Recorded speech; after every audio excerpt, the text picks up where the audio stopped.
ધોરણ 11 સાયન્સ રસાયણ વિજ્ઞાન પ્રકરણ 2 અને લેક્ચર નંબર 7 ની અંદર આજે આપણે લાસ્ટ ટાઈમ પરમાણ્વીય કક્ષકોમાં ઇલેક્ટ્રોનની ગોઠવણીની વાત કરી હતી। આ ગોઠવણીનો ક્રમ ભણ્યા હતા આપણે આઉફબાઉનો નિયમ।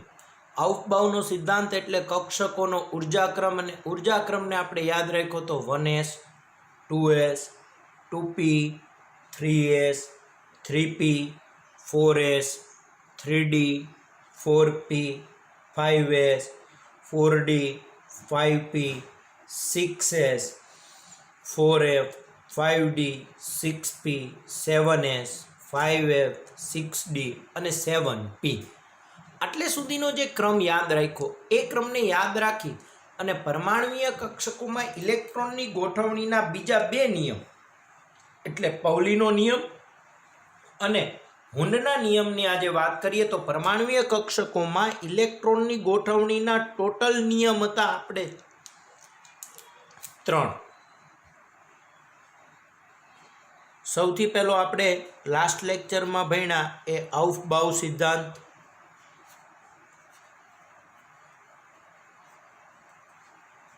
બીજો નિયમ ભણવાનો આપણે પૌલીનો નિષેધનો નિયમ,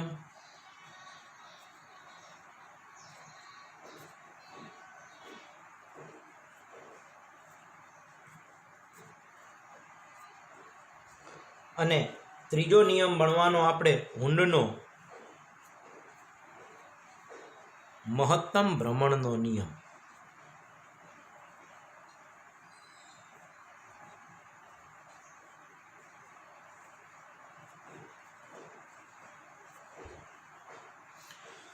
તો આજે આપણે પૌલીના નિયમથી શરૂઆત કરીએ। પૌલીનો નિષેધનો નિયમ આપણે લાસ્ટ લેક્ચરમાં લખ્યું હતું કે પૌલીનો નિયમ છે એ કોઈ પણ કક્ષકમાં વધુમાં વધુ 2 ઇલેક્ટ્રોન સમાય છે એના વિશેની વાત પૌલીનો નિયમ કરે છે। તો આજે આપણે ભણીએ પૌલીનો નિષેધનો નિયમ।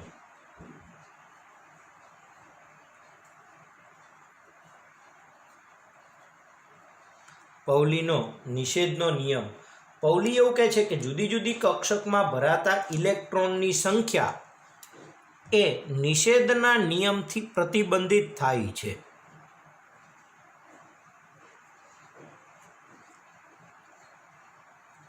જુદી જુદી કક્ષકોમાં ભરાતા ઇલેક્ટ્રોનની સંખ્યા એ નિષેધના નિયમથી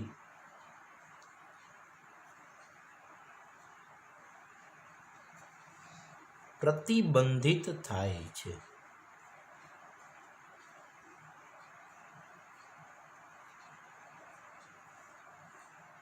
નિષેધના નિયમથી પ્રતિબંધિત થાય છે આ નિયમ પૌલીએ રજૂ કર્યો હતો અને એને એવું કીધું કે આ નિયમ પ્રમાણે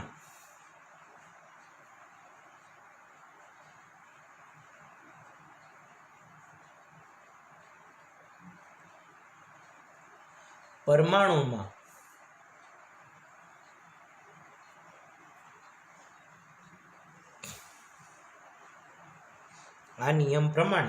પરમાણુમાં કોઈ પણ 2 ઇલેક્ટ્રોનના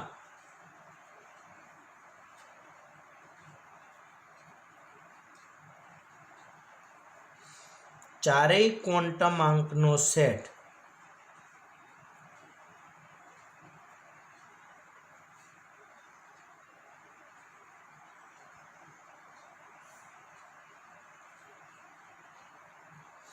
એક સરખો હોઈ શકે નહીં।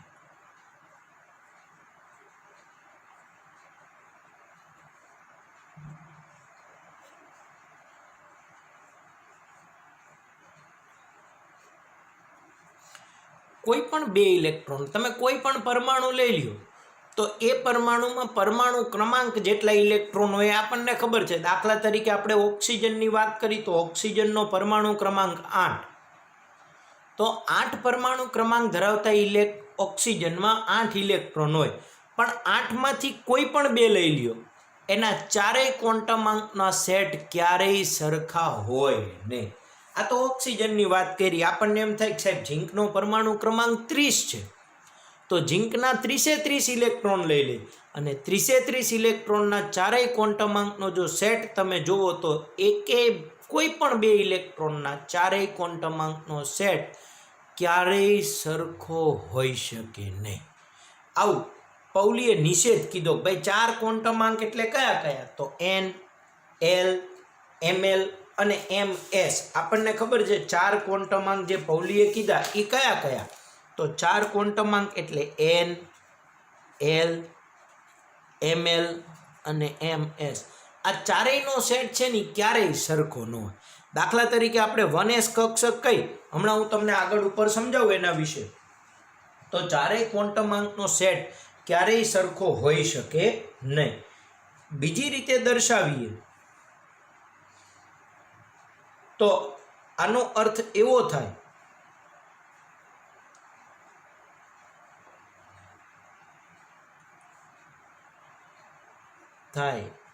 કે એક જ કક્ષકમાં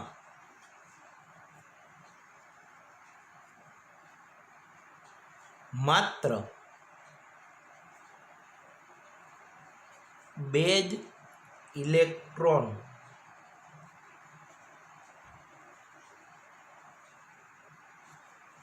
સમાવી શકે. કોઈ પણ કક્ષક માત્ર બે જ ઇલેક્ટ્રોન સમાઈ શકે અને આ બંને ઇલેક્ટ્રોનના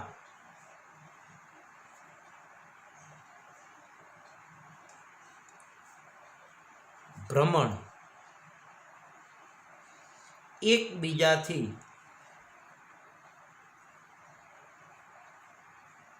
વિરુદ્ધ દિશામાં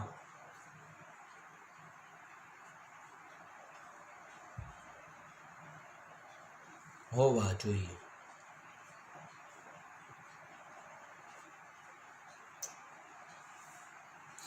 એક કક્ષકમાં માત્ર બે જ ઇલેક્ટ્રોન ભરાઈ શકે અને આ બંને ઇલેક્ટ્રોનના ભ્રમણ છે એ એકબીજાથી વિરુદ્ધ દિશામાં હોવા જોઈએ.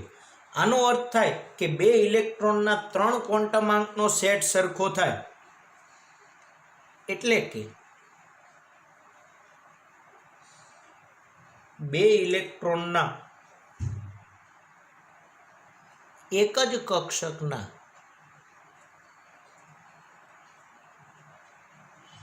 બે ઇલેક્ટ્રોનના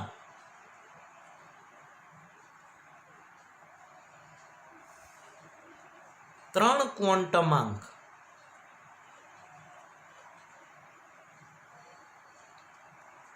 બે ઇલેક્ટ્રોનના 3 ક્વોન્ટમાંક કયા કયા? તો n, l અને ml સરખા હોઈ શકે, પરંતુ તેમના ભ્રમણ ક્વોન્ટમાંક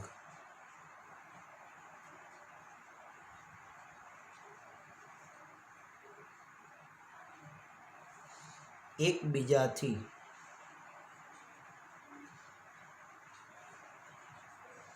વિરુદ્ધ હોવા જોઈએ.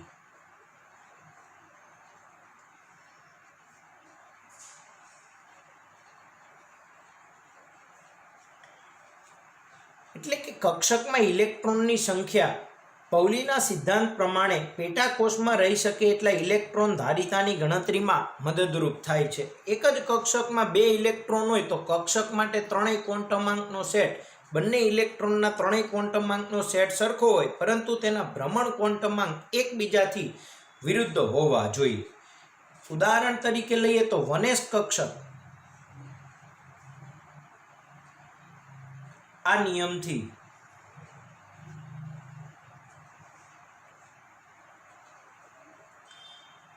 પેટાકોષમાં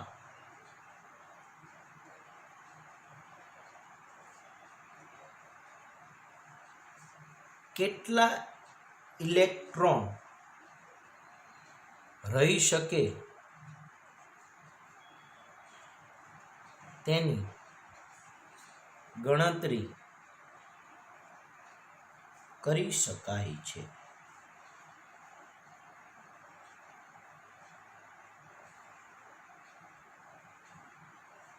જેમ કે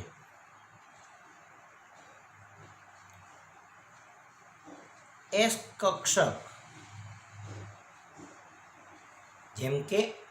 કક્ષક એક જ કક્ષકની બનેલી છે.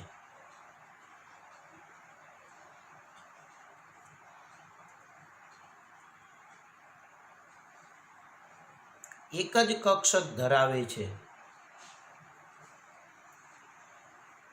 તેથી તેમાં 2 ઇલેક્ટ્રોન ભરાય. એસ કક્ષક છે એ એક જ કક્ષક ધરાવે છે એટલે એમાં 2 જ ઇલેક્ટ્રોન ભરાય. પણ પી કક્ષકની વાત કરીએ કે પી કક્ષક છે તો એ પેટા 3 કક્ષક ધરાવે છે.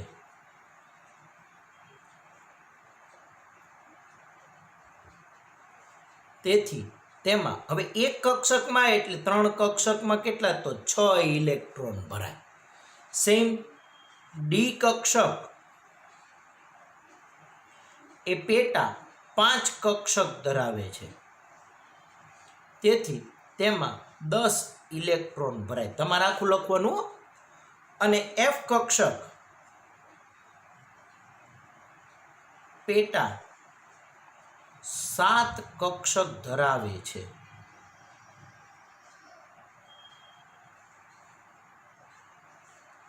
તેથી તેમાં 14 ઇલેક્ટ્રોન ભરાય.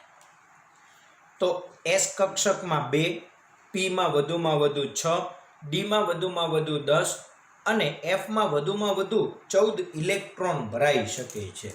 આના ઉપરથી આપણે સમજાવીએ કે મુખ્ય ક્વોન્ટમાંક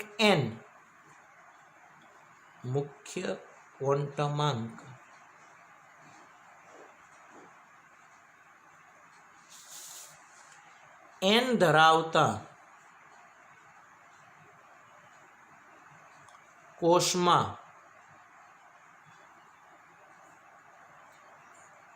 કક્ષકોની સંખ્યા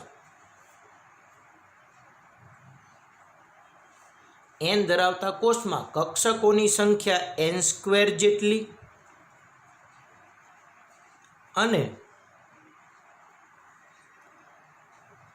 તેમાં ઇલેક્ટ્રોનની સંખ્યા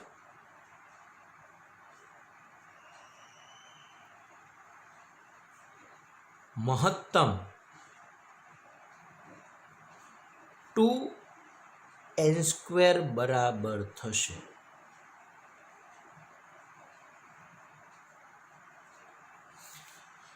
તો આપણે સમજાવી શકીએ કે મુખ્ય ક્વોન્ટમાંક n હોય તો એમાં કક્ષકોની સંખ્યા n² જેટલી અને એક કક્ષકમાં વધુમાં વધુ 2 ઇલેક્ટ્રોન એટલે કે 2n² જેટલા ઇલેક્ટ્રોન સમાઈ શકે છે.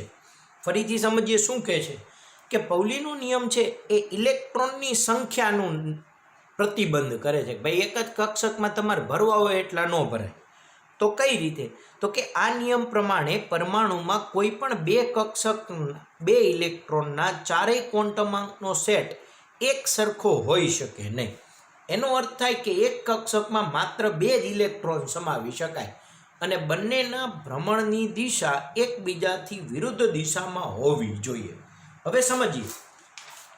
માનો કે 1s ની વાત કરીએ તો 1sમાં s પ્રકારની કક્ષક છે એટલે આપણને ખબર છે એક જ કક્ષક છે અને આમાં આપણે 3 ઇલેક્ટ્રોન ભરીએ તો 1s નો પહેલો ઇલેક્ટ્રોન ભરીએ તો 1s છે એટલે n માટે 1 થાય, l s કક્ષક છે એટલે 0, ml પણ 0 અને પહેલો ઇલેક્ટ્રોન છે એના માટે ભ્રમણ માનો કે +1/2 લખીએ.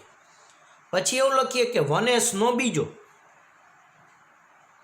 તો એના માટે n બરાબર 1, l બરાબર 0, ml બરાબર 0 અને સ્પિન ક્વોન્ટમાંક -1/2. તો જો 1s ના 2 ઇલેક્ટ્રોન થયા. એક માનો કે ઘડિયાળના કાંટાની દિશામાં ફરે છે તો એને +1/2 કહીએ ને એક એની વિરુદ્ધ દિશામાં તો -1/2 કહીએ. તો એક કક્ષકના 2 ઇલેક્ટ્રોન ભર્યા. હવે માનો કે 1s માં આપણે ત્રીજો ઇલેક્ટ્રોન મૂકી દઈએ.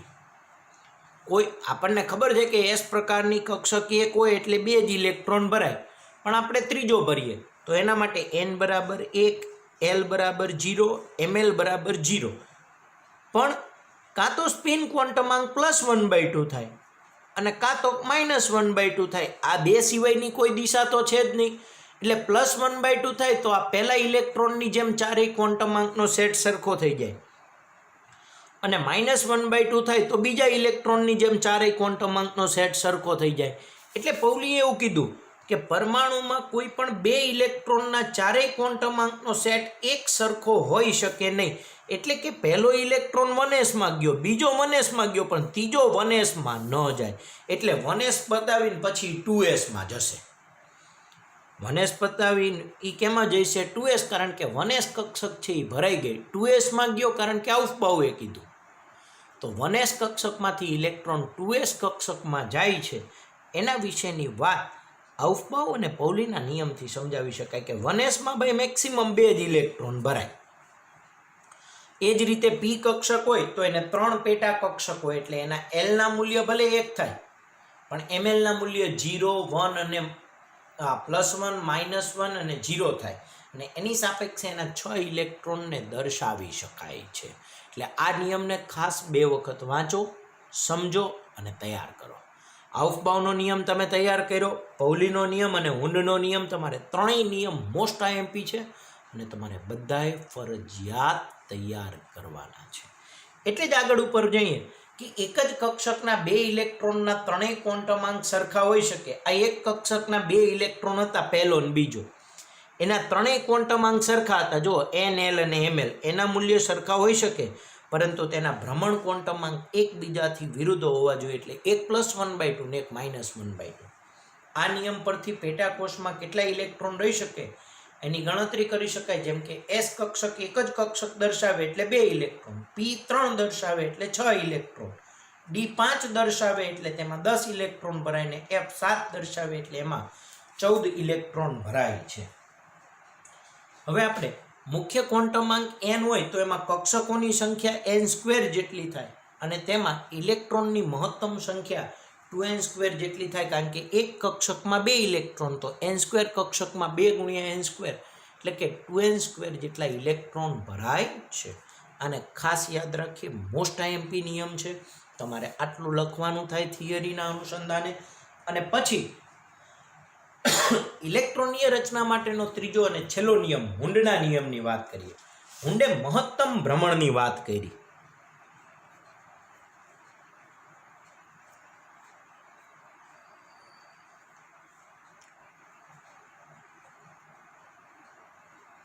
હુન્ડનો મહત્તમ ભ્રમણનો નિયમ.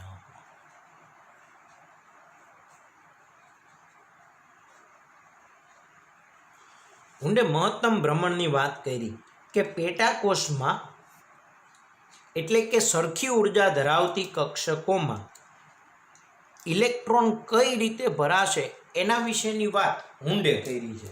પેટાકોષમાં ઇલેક્ટ્રોન કઈ રીતે ભરાશે એના વિશેની વાત હુન્ડે રજૂ કરી છે કે પેટાકોષમાં એટલે કે સરખી ઉર્જા ધરાવતી કક્ષકો, સમશક્તિત કક્ષકોમાં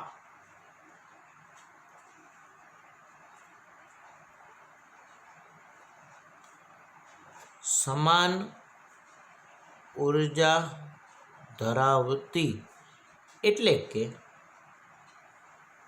સમશક્તિક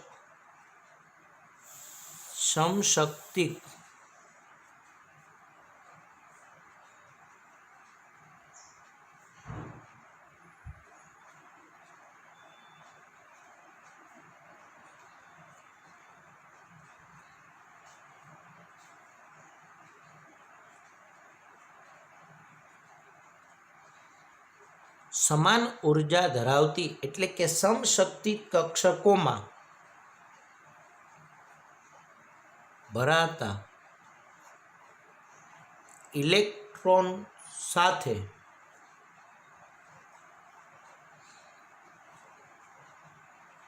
સંકળાયેલ છે.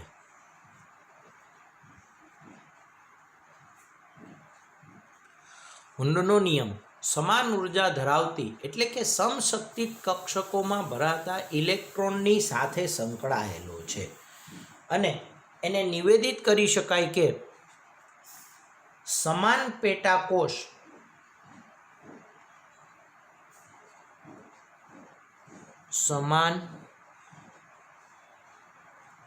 પેટાકોષ ધરાવતી કક્ષકો એટલે કે પી, ડી અને એફ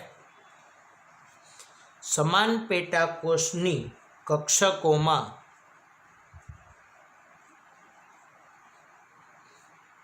ઇલેક્ટ્રોનનું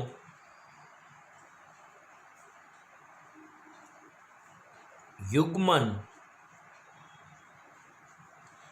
જ્યાં સુધી દરેક પેટાકોષમાં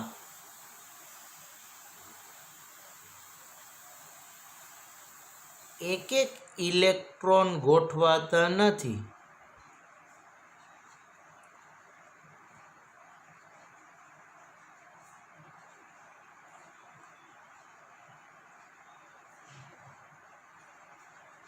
ત્યાં સુધી થતું નથી. એટલે કે સમાન શક્તિ ધરાવતી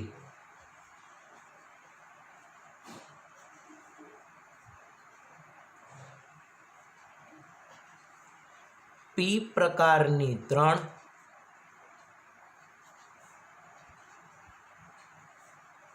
ડી પ્રકારની 5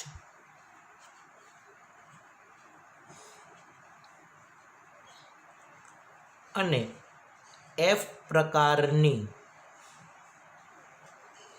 7 કક્ષકોમાં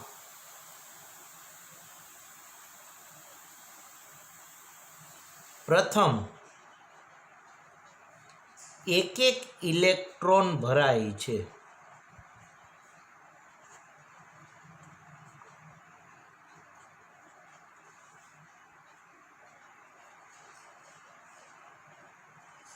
કક્ષકો અર્ધપૂર્ણ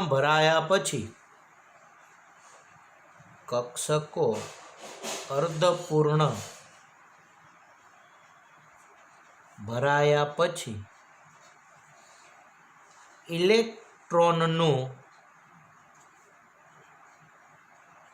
યુગ્મીકરણ થાય છે.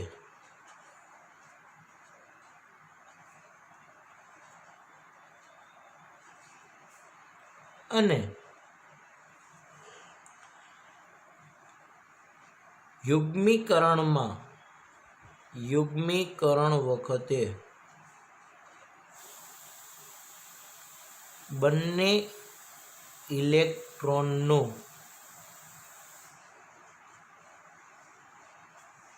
ભ્રમણ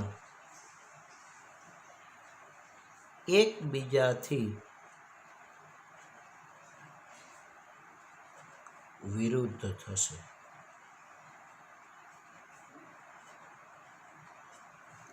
આ વસ્તુને આનાથી સમજાવી શકાય. આ શું કહે છે કે સમાન પેટાકોષની કક્ષકોમાં ઇલેક્ટ્રોનનું યુગ્મન જ્યાં સુધી દરેક પેટાકોષમાં એક એક ઇલેક્ટ્રોન ગોઠવાતા નથી ત્યાં સુધી થતું નથી. બસ આ જ વસ્તુ આ સમજાવે છે. એટલે કે સમાન શક્તિ ધરાવતી પી પ્રકારની 3, ડી પ્રકારની 5 અને એફ પ્રકારની 7 પેટા કક્ષકોમાં પ્રથમ એક એક ઇલેક્ટ્રોન ભરાય છે. એટલે કે પહેલા એક એક ભરવાના અને કક્ષકો અર્ધપૂર્ણ ભરાય, બધી અડધી ભરાઈ જાય પછી ઇલેક્ટ્રોનનું યુગ્મીકરણ થાય છે. અને યુગ્મીકરણ વખતે બંને ઇલેક્ટ્રોનનું ભ્રમણ એકબીજાથી વિરુદ્ધ હશે. એટલે કે 3p, 5d અને 7f કક્ષકમાં ઇલેક્ટ્રોનનું યુગ્મન ચોથા, છઠ્ઠા અને 8મા ઇલેક્ટ્રોન પછી થાય છે. આથી કહી શકાય કે 3p, 5d અને 7f કક્ષકમાં ઇલેક્ટ્રોનનું યુગ્મન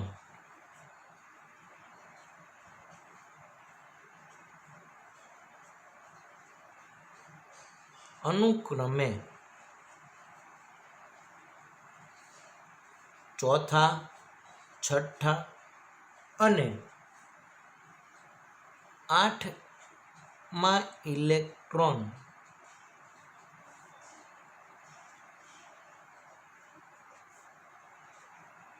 દાખલ થયા પછી થાય છે તથા અર્ધપૂર્ણ અને પૂર્ણ ભરાયેલી સમશક્તિત કક્ષકો વિશેષ સ્થાયીતા દર્શાવે છે. અર્ધપૂર્ણ અને પૂર્ણ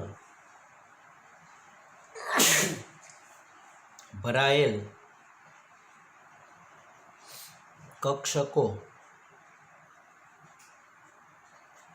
વિશેષ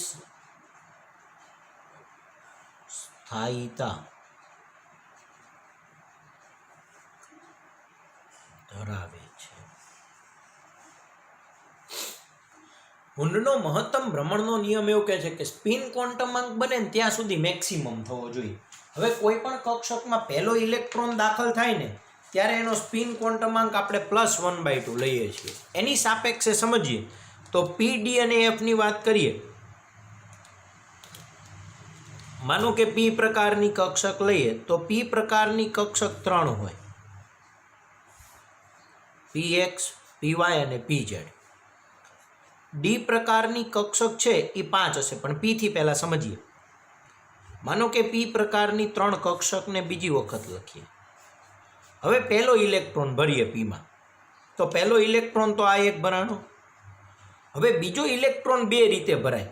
હુંડ પ્રમાણે ભરવા જાઓ તો આમ ભરાય અને આપણે વિચારીએ કે આના બદલે આમાં ભરીએ. સમજો તો આ એકનો સ્પિન ક્વોન્ટમાંક +1/2, આનોય +1/2 થાય. એટલે જો એક એક ભરો તો +1/2 થઈને મહત્તમ સ્પિન ક્વોન્ટમાંક 1 થાય.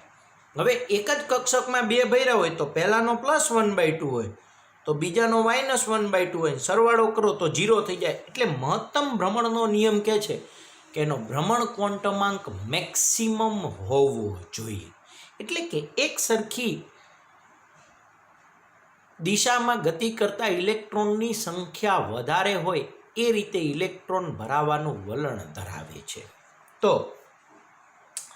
આપણે પી કક્ષકમાં પહેલો ઇલેક્ટ્રોન આમાં ભરીએ એટલે આ ઇલેક્ટ્રોન રચના છે એ ખોટી થશે. તો પહેલો આમાં ભર્યો, બીજો આમાં ભર્યો અને ત્રીજો આમાં ભર્યો. એટલે નિયમ એવું કહે છે કે સમાન શક્તિ ધરાવતી પી પ્રકારની 3, ડી પ્રકારની 5 અને એફ પ્રકારની 7 કક્ષકોમાં પ્રથમ એક એક ઇલેક્ટ્રોન ભરાય છે. તો જો પહેલા એક એક ભર્યો. કક્ષકો અર્ધપૂર્ણ ભરાયા પછી તો કક્ષકો આ અર્ધપૂર્ણ ભરાઈ ગઈ, બધા બે સમાય, એક એક છે એટલે બધી અડધી ભરેલી. એટલે અર્ધપૂર્ણ ભરાયા પછી ઇલેક્ટ્રોનનું યુગ્મીકરણ થાય. એટલે હવે ચોથો ઇલેક્ટ્રોન આવશે એ આમાં જશે અને યુગ્મીકરણ વખતે બંને ઇલેક્ટ્રોનનું ભ્રમણ એકબીજાથી વિરુદ્ધ થશે. એક +1/2 હશે તો બીજો -1/2 હશે. તો ડી કક્ષકમાં આથી કહી શકાય કે ડી, એફ અને 7માં એફ પ્રકારની 7 કક્ષકમાં યુગ્મન 4, 6 અને 8મા ઇલેક્ટ્રોને થાય. તો તમે જો પીમાં ચોથો ઇલેક્ટ્રોન આવ્યો એટલે યુગ્મીકરણ થયું. સેમ આપણે જો ડી કક્ષકનો વિચાર કરીએ તો ડી પ્રકારની 5 પેટા કક્ષક છે. 1, 2, 3, 4 અને 5. અને એફ પ્રકારની કક્ષકની વાત કરીએ તો એફ પ્રકારની 7 પેટા કક્ષક છે. 1, 2, 3, 4, 5, 6 અને 7.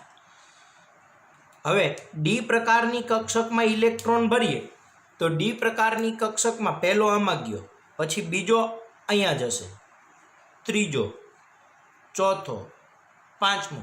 પાંચેયમાં એક એક ઇલેક્ટ્રોન ભરાણા એટલે કક્ષકો અર્ધપૂર્ણ ભરાણી. અને હવે છઠ્ઠો ઇલેક્ટ્રોન આવશે એ યુગ્મીકરણ કરશે એટલે ડી કક્ષકમાં છઠ્ઠા ઇલેક્ટ્રોનથી યુગ્મીકરણ શરૂ થાય. એફમાં પહેલો, બીજો, ત્રીજો, ચોથો, પાંચમો, છઠ્ઠો અને 7મો. સાતેય કક્ષકમાં એક એક ઇલેક્ટ્રોન ભરાણા અને પછી 8મો ઇલેક્ટ્રોન આવ્યો એને યુગ્મીકરણ કર્યું એટલે ડી, એફ પ્રકારની કક્ષકમાં 8મા ઇલેક્ટ્રોન દાખલ થયા પછી યુગ્મીકરણ એટલે કે યુગ્મન થાય છે.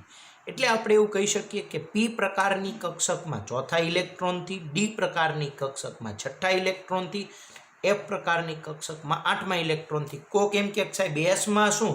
તો એસ તો કક્ષક જ એક હોય, પહેલો ભરો પછી ફરજિયાત બીજો આવી જ જાય અંદર અને એનું યુગ્મન થઈ જ જાય, એટલે એમાં તો બીજા ઇલેક્ટ્રોનથી જ યુગ્મન થાય, એટલે આપણે એસ પ્રકારની લેતા નથી. તો આજે આપણે ભણ્યા બે મહત્વના નિયમ, પૌલીનો નિષેધનો નિયમ અને હુન્ડનો મહત્તમ ભ્રમણનો નિયમ. પૌલીએ એવું કીધું કે એક કક્ષકમાં વધુમાં વધુ 2 જ ઇલેક્ટ્રોન સમાય, કારણ કે ત્રીજો ઇલેક્ટ્રોન ભરો તો ચારેય ક્વોન્ટમ અંકનો સેટ સરખો થઈ જાય ને સરખો હોય નહીં. અને હુન્ડે સમાન શક્તિ ધરાવતી કક્ષકોમાં ઇલેક્ટ્રોન કઈ રીતે ભરાય એના વિશેની વાત કરી. સાથે સાથે અર્ધપૂર્ણ અને પૂર્ણ ભરાયેલી કક્ષકોની વિશેષ સ્થાયીતા એ આપણને ઇલેક્ટ્રોન રચનામાં ડી વિભાગમાં બહુ જ સારી રીતે જોવા મળશે. તો આપણે નેક્સ્ટ લેક્ચરની અંદર બધી જ ઇલેક્ટ્રોન રચના વિશે સમજશું. 1 થી 30 સુધીના તત્વની ઇલેક્ટ્રોન રચનાની વાત કરીએ અને પછી આપણે આગળ ઉપર અભ્યાસ કરીશું. તો આટલા તમારે નિયમ, ચારેય ક્વોન્ટમાંક અને 3 નિયમ, 4 ક્વોન્ટમાંક એન, એલ, એમએલ અને એમએસ, અને આ 3 નિયમ આઉફબાઉ, પૌલી અને હુન્ડ, આ તમારે બધાએ ફરજિયાત તૈયાર કરવાના છે. આના ઉપરથી ઇલેક્ટ્રોન રચના ભણીએ. અત્યાર પૂરતું આ ચેપ્ટરને અહીંયા પૂરું કરીએ છીએ.